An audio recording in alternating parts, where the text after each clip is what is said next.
ഒരുപക്ഷെ ഇന്നത്തെ കാലത്ത് സിനിമാക്കാരെക്കാൾ കൂടുതൽ ആളുകളെ ഇൻഫ്ലുവൻസ് ചെയ്യാൻ കഴിവുള്ളവരാണ് നമ്മുടെ ഇന്നത്തെ സോഷ്യൽ മീഡിയ ഇൻഫ്ലുവൻസേഴ്സ്.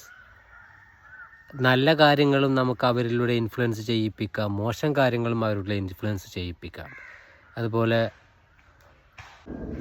ഇപ്പോൾ ആളുകളെ ചീട്ട് കളിപ്പിക്കുന്ന ആപ്പുകൾ, അതുപോലെ തന്നെ ബെറ്റിംഗ് ആപ്പുകൾ, ഇതുപോലുള്ള ആപ്പുകളെ മുഴുവൻ പ്രൊമോട്ട് ചെയ്യുകയാണ് ഇപ്പോൾ recently Instagram, YouTube, social media influencers ചെയ്തുകൊണ്ടിരിക്കുന്നത്. അതിൻ്റെ കൂട്ടത്തിലേക്ക് ഇപ്പോൾ പുതിയതായിട്ടൊരു ആപ്പും കൂടെ വന്നിരിക്കുകയാണ് ഫ്രണ്ട് ആപ്പ്.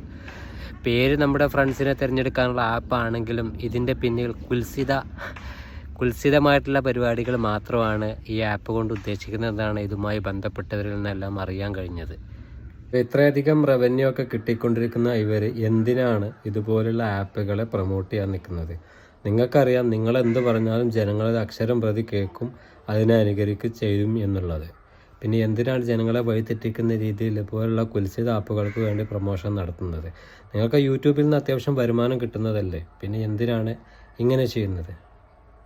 പിന്നെ ഈ ആപ്പിൻ്റെ പ്രത്യേകത, ഇതിൽ ജോയിൻ ചെയ്യുന്ന ലേഡീസിനല്ല, ബോയ്സിന് അല്ലെങ്കിൽ മെയിൽ മെമ്പർക്കാണ് നമ്മൾ പൈസ കൊടുത്തതിന് മെമ്പർഷിപ്പ് ഒക്കെ എടുക്കണമെന്ന് പറയുന്നു. പിന്നെ ലേഡീസിന് മെമ്പർഷിപ്പ് ഇല്ലാന്ന് തോന്നുന്നു, പെയ്ഡ് മെമ്പർഷിപ്പിൻ്റെ സംഭവങ്ങളില്ലാന്ന് തോന്നുന്നു.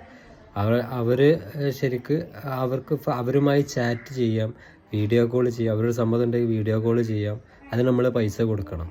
സത്യം പറഞ്ഞാൽ നോർമൽ ഫ്രണ്ട് ആപ്പ് എന്നല്ല, ഫ്രണ്ട്സിനെ ഉണ്ടാക്കാനുള്ളതല്ല, അതിൽ ടോക്കുകളൊക്കെ വേറെയാണെന്നാണ് കേട്ട് വരുന്നത്.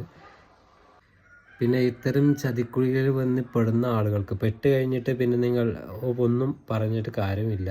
ഇതുപോലുള്ള ആപ്പുകളൊന്നും തുറന്നു വെച്ചിരിക്കുന്നത് ഒരിക്കലും നിങ്ങളെ സുഖിപ്പിക്കാനോ അല്ലെങ്കിൽ നിങ്ങൾക്ക് എന്തെങ്കിലും ഗുണം ഉണ്ടാക്കാനോ അല്ല. ഈ ആപ്പുകളുടെ എല്ലാ ഉദ്ദേശം അവരുടെ ലാഭം മാത്രമാണ്.